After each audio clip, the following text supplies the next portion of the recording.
Istanbul dunyoning eng qadimiy va eng sirli shaharlaridan biri. Bir tomoni Yevropa, ikkinchi tomoni Osiyo. Har kuni Bosfor bo'g'ozi orqali yuzlab kemalar suzib o'tadi. Millionlab odamlar bu yerda o'z hayotini davom ettiradi. Sayyohlar Aya Sofiya va Moviy masjidni tomosha qiladi.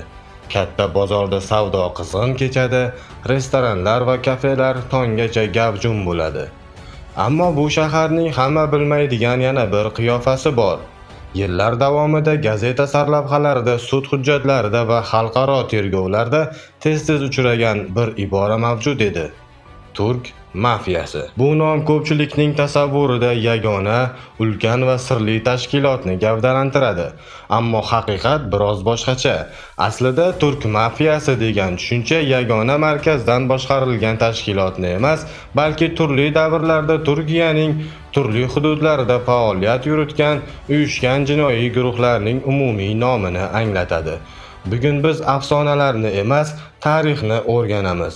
Ochiq manbalar, sud materiallari va tarixiy voqealarga tayangan holda bu guruhlar qanday shakllanganini, nima sababdan kuchayganini va Turkiya davlati ularga qarshi qanday kurash olib borganini ko'rib chiqamiz. Ammo bu hikoya Bosfor bo'g'ozidan ham oldinroq boshlanadi. Ekranga yaqinroq joylashib oling, bugungi ko'rsatuvimiz juda ham qiziq bo'ladi. Turkiya dunyodagi eng muhim strategik hududlardan biri hisoblanadi. Yillar davomida Sharq va G'arbni bog'lovchi savdo yo'llari aynan shu yer orqali o'tgan. Qadimgi Buyuk Ipak yo'lining ayrim tarmoqlari ham Anadolu hududidan o'tgan. Keyinchalik Usmoniylar imperiyasi davrida Istanbul dunyoning eng yirik savdo markazlaridan biriga aylandi. Savdo bor joyda pul bo'ladi, pul bor joyda esa undan noqonuniy foydalanishga urinadigan shaxslar ham topiladi. 20-asr boshlarida Usmoniylar imperiyasi parchalanib, zamonaviy Turkiya Respublikasi tashkil etildi. Yosh davlat iqtisodiy va siyosiy islohotlar bilan band edi. Shu davrda chegaralar qayta shakllandi, yangi savdo yo'llari paydo bo'ldi va ayrim noqonuniy guruhlar bundan foydalanishga urindi. Dastlab ular mayda kontrabanda bilan shug'ullangan. Chegara hududlarda soliq to'lanmagan tamaki, spirtli ichimliklar va boshqa mahsulotlar yashirin ravishda olib o'tilgan. Bu hali bugungi tushuniladigan ma'nodagi uyushgan jinoyatchilik emas edi, ammo aynan shu davr kelajakdagi jinoiy tarmoqlar uchun dastlabki poydevorni yaratdi. Ikkinchi jahon urushidan keyin dunyo iqtisodiyoti tez o'zgara boshladi. Turkiya ham yangi savdo yo'llarini muhim qismiga aylandi. 1950-yillarga kelib ayrim noqonuniy guruhlar kontrabanda faoliyatini kengaytirdi. Ochiq manbalarda qayd etilishicha, ular chegaralar va portlar orqali noqonuniy mahsulotlar tashishga uringan. Daromad ortgani sari bu guruhlar yanada uyushgan tus oldi. Ayrimlari o'z hududlarini nazorat qilishga, raqobatchilarni siqib chiqarishga va noqonuniy daromad manbalarini kengaytirishga harakat qildi. 1960-yillarda Turkiyada siyosiy beqarorlik kuchaydi, namoyishlar, iqtisodiy qiyinchiliklar va tez-tez almashib turgan siyosiy vaziyat ayrim jinoiy guruhlarga o'z faoliyatini yashirish uchun qulay sharoit yaratdi. Biroq davlat ham bunday holatlarga befarq qaramadi. Politsiya va xavfsizlik idoralari kontrabandaga qarshi maxsus operatsiyalarni kuchaytirdi. Ko'plab guruhlar fosh etildi, ayrim rahbarlar hibsga olindi. Ammo uyushgan jinoyatchilik bir guruh yo'q qilinishi bilan tugab qolmaydi. Bir tarmoq yo'qolsa, uning o'rnida boshqasi paydo bo'lishi mumkin. 1980-yillar Turkiya tarixidagi eng murakkab davrlardan biri bo'ldi. Mamlakat siyosiy keskinlik, iqtisodiy muammolar va xavfsizlik bilan bog'liq tahdidlarni boshdan kechirayotgan edi. Ana shunday vaziyatda ayrim uyushgan jinoiy guruhlar o'z ta'sir doirasini kengaytirishga urindi. Turkiyaning geografik o'rni yana muhim omilga aylandi.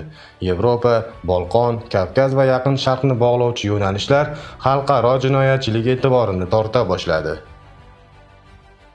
Xalqaro tergovlarda ayrim turk jinoiy guruhlari transmilliy kontrabanda tarmoqlari bilan bog'liq holda tilga olindi. Biroq buni unutmaslik kerakki, bunday holatlar barcha fuqarolar yoki mamlakatni emas, faqat muayyan jinoiy guruhlarni anglatadi. Shu yillarda matbuotda mafiya so'zi tobora ko'proq uchray boshladi. Odamlar orasida bu guruhlar haqida turli mish-mishlar tarqaldi, ammo haqiqat va afsonani ajratish har doim ham oson emas edi. Ko'plab ishlar sudgacha yetib bormadi, ayrim tergovlar esa yillar davom etdi. Shu sababli turk mafiyasi haqida ko'plab hikoyalar, faktlar bilan afsonalar qorishib ketgan holda ommalashdi.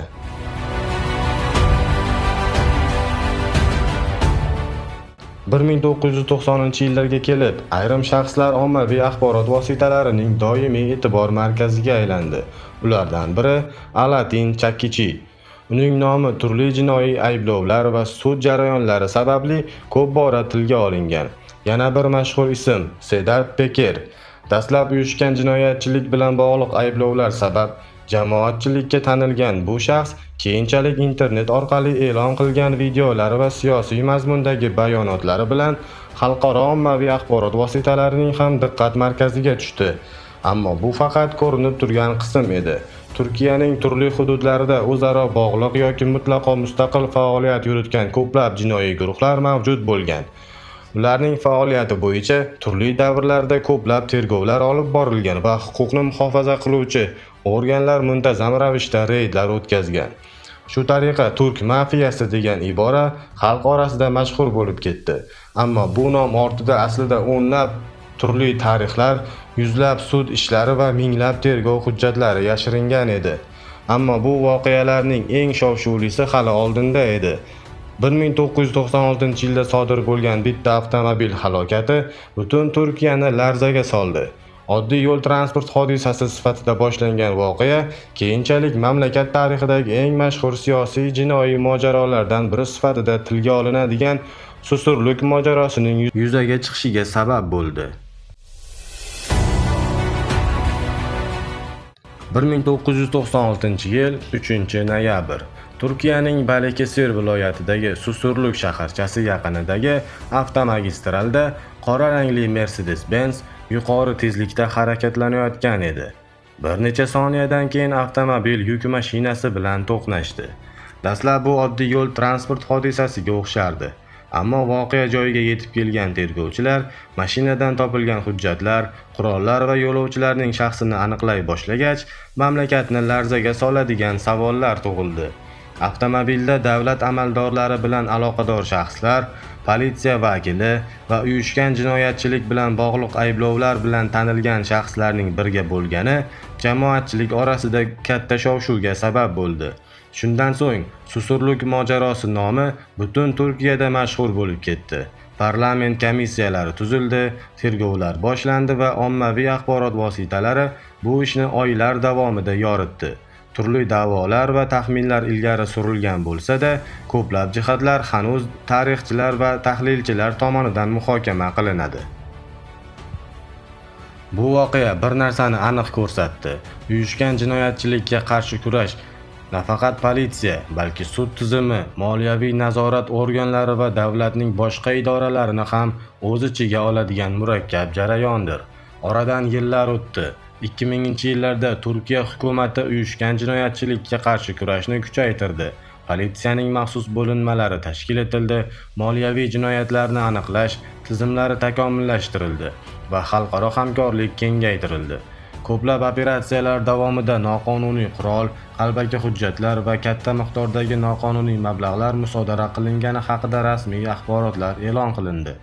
O'nlab jinoiy guruhlar fosh etildi, yuzlab gumonlanuvchilar qo'lga olindi.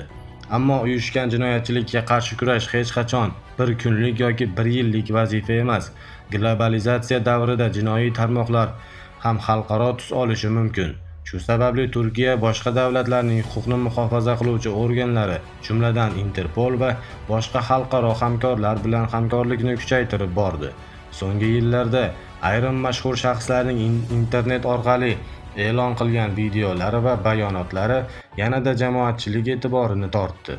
Ularning ayrim iddaolari keng muhokama qilindi, ayrimlari esa rasmiy idoralar tomonidan rad etildi yoki sud jarayonlarida ko'rib chiqildi. Bu esa shuni ko'rsatadiki, bunday vaziyatlarda tasdiqlanmagan da'volarni emas, balki ishonchli va tekshirilgan manbalarni asos qilib olish muhim. Bugungi kunda Turkiya uyushgan jinoyatchilikka qarshi kurashni davom ettirmoqda. Muntazam reydlar, moliyaviy tekshiruvlar va xalqaro hamkorlik natijasida ko'plab jinoiy tarmoqlarga zarba berilgan. Ammo tarix bir narsani ko'rsatadiki, geografik jihatdan muhim hududlar doimo qonuniy savdo bilan bir qatorda noqonuniy faoliyat yuritishga urinadigan guruhlarning ham e'tiborini tortgan. Shuning uchun bunday davlatlarda xavfsizlik tizimi doimo sinovdan o'tadi. Turk mafiyasi haqidagi hikoyalar ko'pincha filmlar va seriallarda romantik tarzda tasvirlanadi.